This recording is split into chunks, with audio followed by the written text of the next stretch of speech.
Avant de commencer la vidéo, je tiens à dire un grand merci à toutes les personnes qui ont regardé la précédente vidéo sur l'Empire de France. C'est devenu en quelques semaines la vidéo la plus populaire de la chaîne et je vous en remercie énormément. N'hésitez pas à liker, vous abonner et commenter, ça me fait très plaisir. Bon visionnage. Nous sommes en 1815. La bataille de Waterloo fut un immense succès pour l'Empire français. Napoléon Ier n'est jamais exilé et dispose d'une position de force face aux puissances européennes. Le premier empire français survit dans ce scénario. L'Europe entre dans une période de paix relative, sous la domination de l'empire napoléonien. L'empire français devient la première puissance mondiale, avec une économie énorme et l'armée la plus puissante du monde. Il réussit à négocier une paix favorable avec les puissances alliées, principalement grâce à des alliances et des promesses de réforme. Avec la stabilité géopolitique et la paix retrouvée, Napoléon peut se concentrer à améliorer son empire. Il va lancer dès les années 1820 une série de réformes économiques et sociales. Il encourage les inventions, finance des projets de recherche et développe les infrastructures. En 1818, le charbon et les débuts de la machine à vapeur va changer l'empire et accélérer la révolution industrielle. Début 1820, plusieurs lignes de chemin de fer sont construites, principalement pour l'acheminement de charbon, mais aussi pour toute richesse venant de l'empire.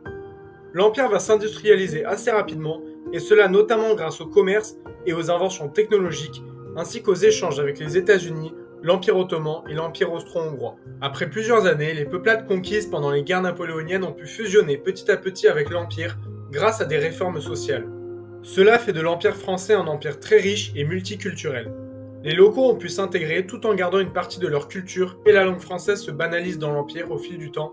Napoléon tente de maintenir la paix au sein de son nouvel empire afin d'endiguer des révoltes ou des conflits internes. Il privilégie le dialogue et les négociations. En 1836, Napoléon Ier meurt et son fils Napoléon II prend le pouvoir. Durant son règne, il va continuer ce qu'a fait son père et continuer l'industrialisation de l'Empire. Des dizaines d'usines émergent de partout. Des pays d'Europe, d'Amérique ou du Moyen-Orient peuvent désormais acheter des produits manufacturés de l'Empire français. Plus tard, vers les années 1838, l'Afrique va être vue comme un butin intéressant pour Napoléon II. En effet, l'Empire est très demandant en coton ainsi qu'en charbon.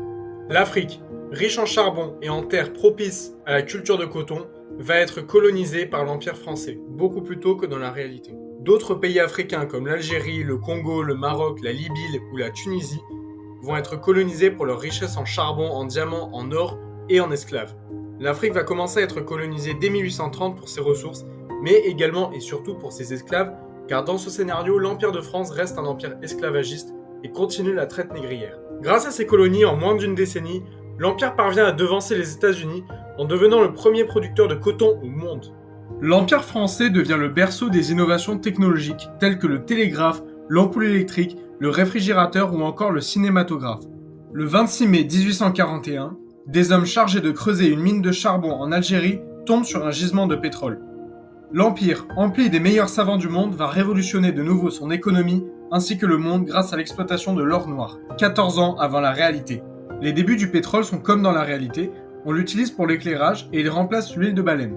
Cependant, son usage n'est qu'éphémère dans le domaine de l'éclairage, car dans cette réalité, la lampe électrique existe déjà et l'huile de baleine a déjà été abandonnée depuis un moment dans l'Empire.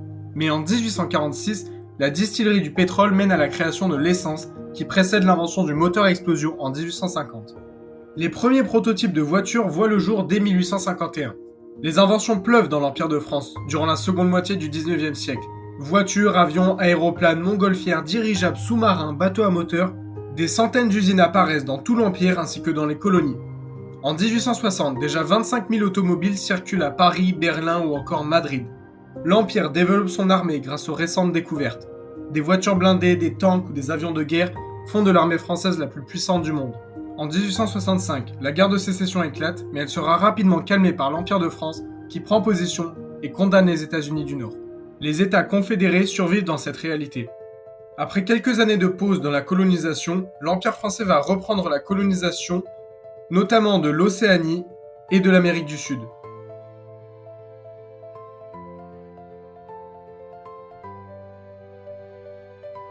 En 1872, Napoléon II décède et Napoléon III prend le pouvoir. Il continuera ce que son père et son arrière-grand-père ont commencé, et sous son règne, l'Empire continuera sa fulgurante montée en puissance. Avec des inventions comme le téléphone, le tank, les avions à essence qui permettent de faire des voyages rapides dans l'Empire pour les plus aisés.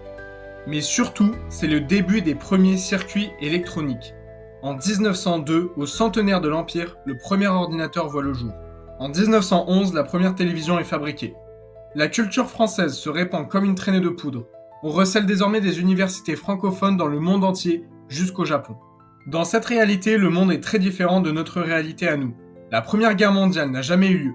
En effet, dans la réalité, celle-ci a été déclenchée par l'assassinat de François Ferdinand par un nationaliste serbe. Les alliances entre les puissances européennes ont engendré le chaos que l'on connaît tous. Mais dans cette réalité, l'Empire de France, allié avec l'Autriche-Hongrie, condamne l'assassinat de François Ferdinand et encourage la guerre entre l'Autriche-Hongrie et le Royaume de Serbie. L'Angleterre, la Russie et les États-Unis du Nord condamnent l'invasion. Mais l'alliance entre l'Empire de France, l'Autriche-Hongrie, l'Empire ottoman et les États-Unis du Sud sont beaucoup trop puissants pour que la triple entente Angleterre, Russie, USA du Nord s'oppose à eux frontalement. Le monde est en paix grâce à la puissance écrasante sur le plan militaire et technologique de l'Empire de France. La vie des citoyens français ne fait que s'améliorer d'année en année. Plusieurs pays ont demandé à rejoindre l'Empire, soit directement, soit par des alliances, et ce dernier règne en maître dans le monde entier. Le français est la première langue parlée dans le monde, avec plus de 1,8 milliard de locuteurs seulement en 1920. Les révolutions industrielles qui a amené l'Empire ont considérablement augmenté la population mondiale et l'espérance de vie. En Europe, 550 millions de personnes vivent dans l'Empire, et la population mondiale ne cesse de grimper, et en ce début du XXe siècle, la Terre compte près de 4,5 milliards d'êtres humains. Les premiers ordinateurs sont rapidement dépassés par de nouveaux modèles de plus en plus performants. 1921 marque un tournant important. L'Empire de France, après des années de recherche, a réussi à mettre au point la toute première bombe atomique de l'histoire. Cependant, des habitants du Congo, un immense pays d'Afrique utilisé pour des tests atomiques, remarquent des immenses cratères laissés après le passage de milices françaises. Ces informations sont étouffées par la police locale. L'énergie atomique va révolutionner une fois de plus le monde et l'Empire français. Une nouvelle source d'énergie est exploitée. Dans les années 1930, l'Empire débute un programme spatial. La première sonde spatiale est envoyée sur la Lune dans les années 1838 avec succès. En 1940, les premiers hommes posent le pied sur la Lune, suivis en direct par plus de 400 millions de personnes regardant cela depuis leur écran télé. C'est une première mondiale. En 1952, une douzaine de Français et d'Européens sont envoyés sur Mars pour découvrir la planète rouge et collecter des échantillons. Enfin, en 1971, la première station martienne autonome est habitée par une centaine d'Européens et d'Américains pour la première fois dans l'histoire de l'humanité. L'Empire n'a fait qu'augmenter dans le domaine militaire, économique, technologique. Les habitants de l'Empire ainsi que les habitants des colonies jouissaient de bien meilleures conditions de vie au fil des années, et ce depuis la fin de la bataille de Waterloo. Mais désormais, l'Empire commence à stagner en puissance et des mouvements indépendantistes commencent à émerger. L'Empire français, autrefois le plus grand et le plus puissant du monde, est entré dans une phase de déclin progressif dès 1911 à la mort de Napoléon III. Certains pays colonisés commencent à revendiquer leur indépendance et un fort sentiment nationaliste émerge dans les colonies. L'Empire hésite et Napoléon IV n'a aucune idée du chemin à suivre. Il s'entoure alors de conseillers, d'hommes d'affaires et de généraux peu scrupuleux et malhonnêtes afin de redresser l'Empire.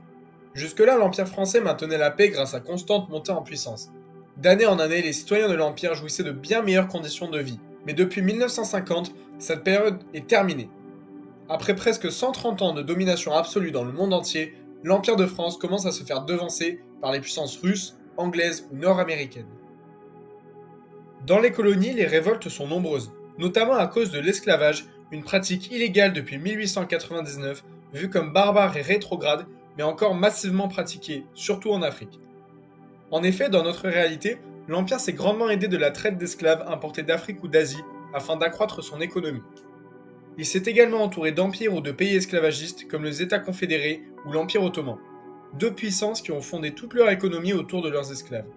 Mais en 1950, les mentalités ont changé, et les citoyens des colonies en ont assez de voir leurs amis ou des membres de leur famille leur être enlevés pour travailler dans des mines de cobalt ou de lithium afin de pallier à la demande croissante, notamment pour les télévisions et d'autres appareils électroniques.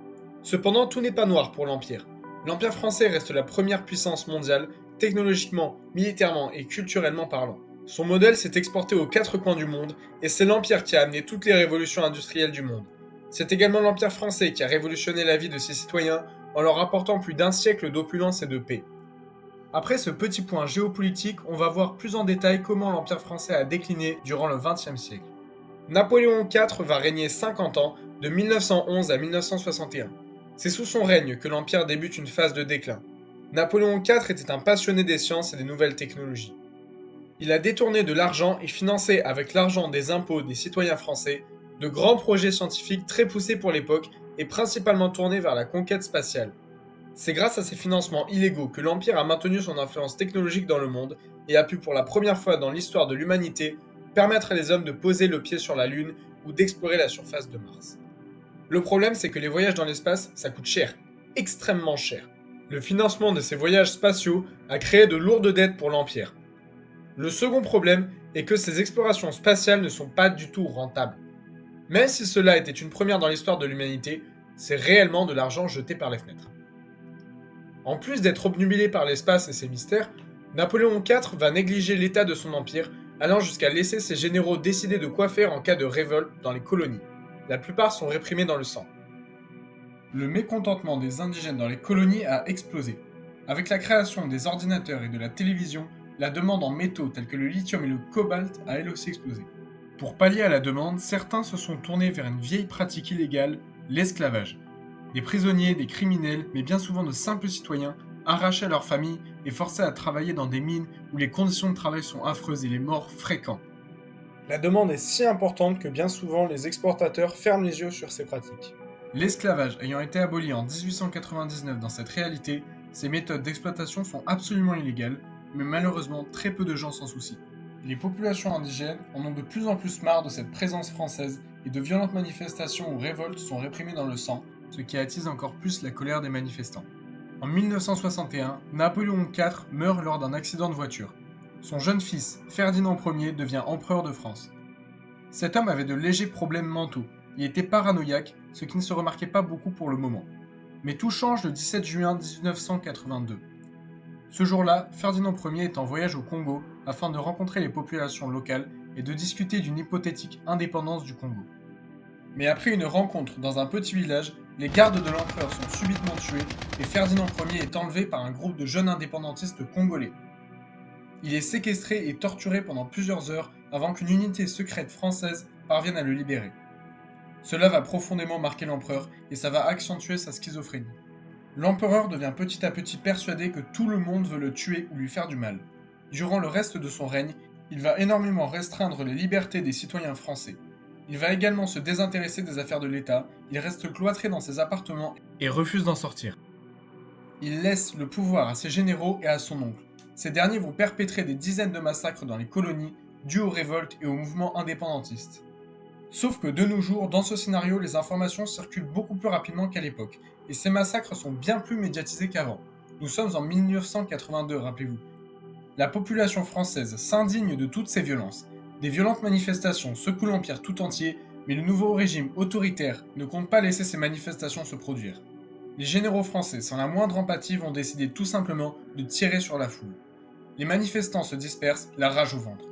Un couvre-feu est imposé et les rassemblements sont interdits.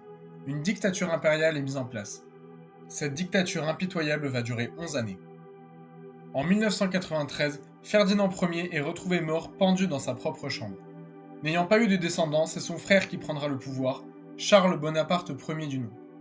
Lui et sa mère vont faire en sorte de purger le gouvernement de l'Empire de tous les généraux tyranniques, et une guerre civile va débuter.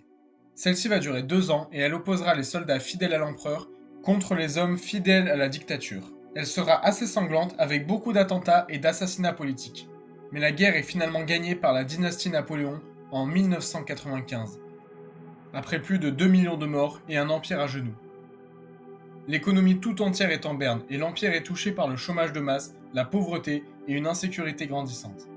Bref, rien ne va plus et le peuple attend beaucoup de la part du nouvel empereur. Ce dernier hérite d'un très haut prestige et d'une immense admiration de la part de son peuple. Il a mis fin à la guerre civile et c'est également lui qui a éliminé les anciens tyrans. Charles Ier est adulé par son peuple. Malheureusement, il mourra 1 an plus tard, en 1996, dans un assassinat commandé par des anciens fidèles des généraux. Le 26 janvier 1996, au palais de Fontainebleau. Il sera enterré 1 mois plus tard à l'Hôtel des Invalides. Son enterrement sera un moment de deuil national pour cet empire français qui a trop souffert durant cette fin de XXe siècle. Charles II, son jeune fils, lui succède à l'âge de 17 ans. Tout se présente bien pour lui.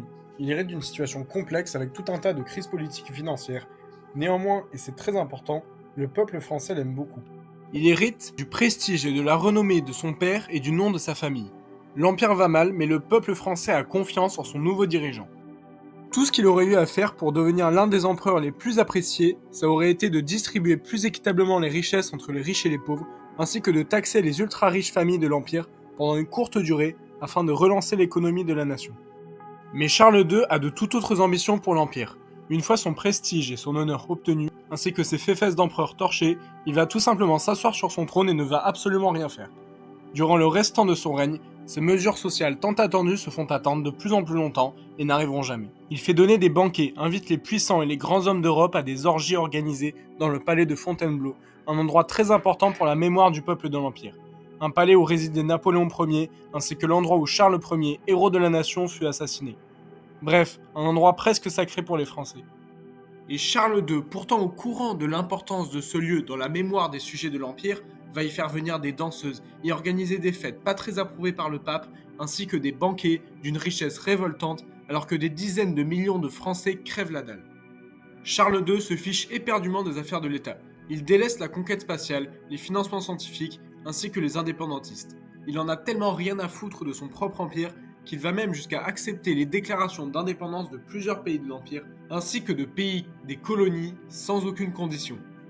Toutes ces actions sont bien évidemment médiatisées et le peuple français regarde avec horreur la déchéance et la souillure de ce qu'il reste encore d'honorable à leurs yeux sans pouvoir y faire grand-chose.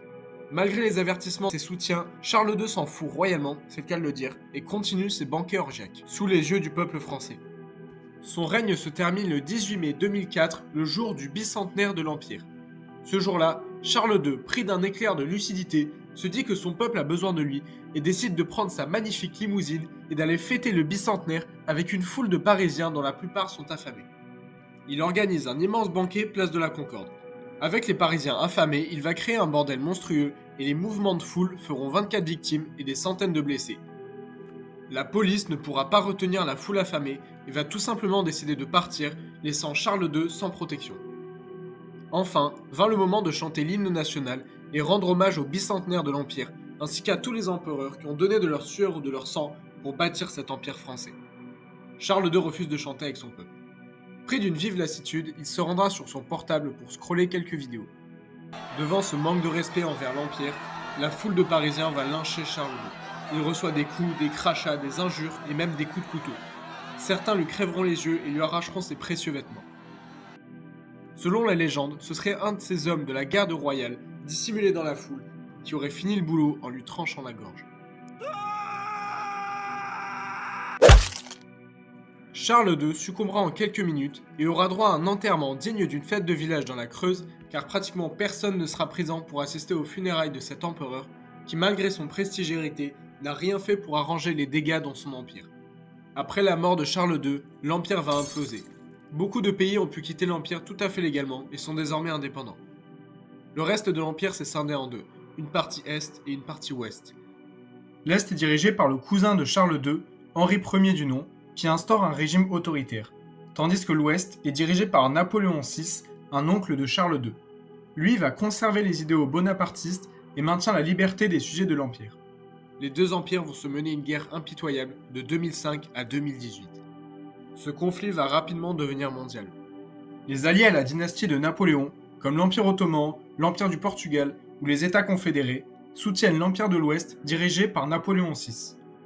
Tandis que les ennemis de la dynastie Napoléon, comme l'Empire britannique, les États-Unis du Nord ou la Russie, vont aider l'Empire de l'Est.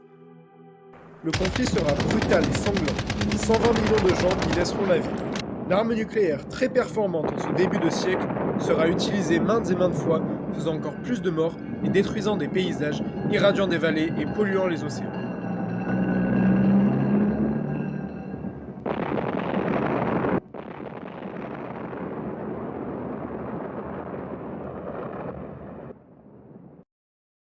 La guerre est finalement gagnée par l'Empire de l'Ouest après 13 années d'un conflit meurtrier. Napoléon VI sera couronné officiellement empereur par le pape qui le qualifie du digne successeur de Napoléon Ier. Le bilan est lourd, très lourd. Plus de 120 millions de personnes vont mourir, dont 40 millions de Français, civils comme militaires. L'économie et la natalité ont subi des chutes astronomiques et les dettes de l'État français se comptent en centaines de milliards. Après cette guerre, L'Empire n'est plus en mesure de maintenir sa présence dans le monde entier. Beaucoup de pays colonisés prennent enfin leur indépendance, et l'Empire ne lutte pas pour les récupérer.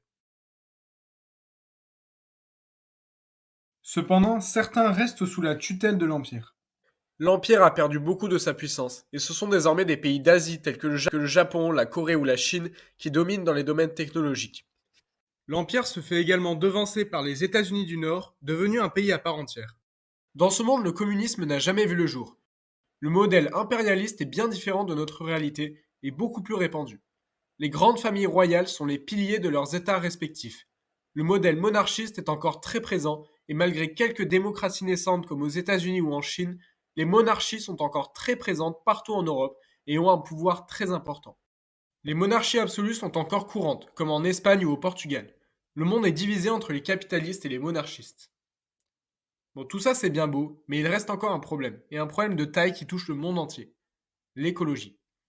Avec les guerres et les avancées technologiques, le climat global s'est grandement réchauffé. L'écosystème terrestre est totalement déréglé et des centaines d'espèces animales et marines sont menacées. Heureusement, grâce au génie de l'Empire ainsi qu'à leur travail acharné et les subventions de l'État, en 2026, l'Empire français présente au monde la fusion nucléaire par générateur plasma. Une énergie verte, inépuisable et capable de fournir de l'énergie à l'Empire ainsi qu'au monde pour l'éternité. L'humanité entre dans une quatrième révolution industrielle avec les fameuses centrales à plasma made in France. L'Empire de France sort enfin de ses crises politiques, sociales et économiques. Le peuple français, traumatisé par les guerres et les changements de régime, peut enfin voir l'avenir avec espoir et confiance. Leur nouveau dirigeant, Napoléon VI, maintient son État en paix. Il est lui aussi un passionné de l'espace, mais finance des projets légalement. Sous son règne, les Français pourront de nouveau manger à leur faim et profiter de l'énergie des centrales à plasma. L'Empire a créé en 2029 la Commission de la paix, une alliance entre toutes les puissances nucléaires du monde afin de maintenir la paix et de ne plus jamais faire usage de la bombe atomique. Un peu à la manière de l'ONU dans notre monde. La conquête spatiale reprend de plus belle et l'avenir de l'Empire semble radieux après tous ces péripéties. Merci infiniment d'avoir regardé cette vidéo, mes chers sujets. J'espère qu'elle vous aura plu, elle m'a pris beaucoup de temps à faire. Abonnez-vous, likez et commentez, ça me fait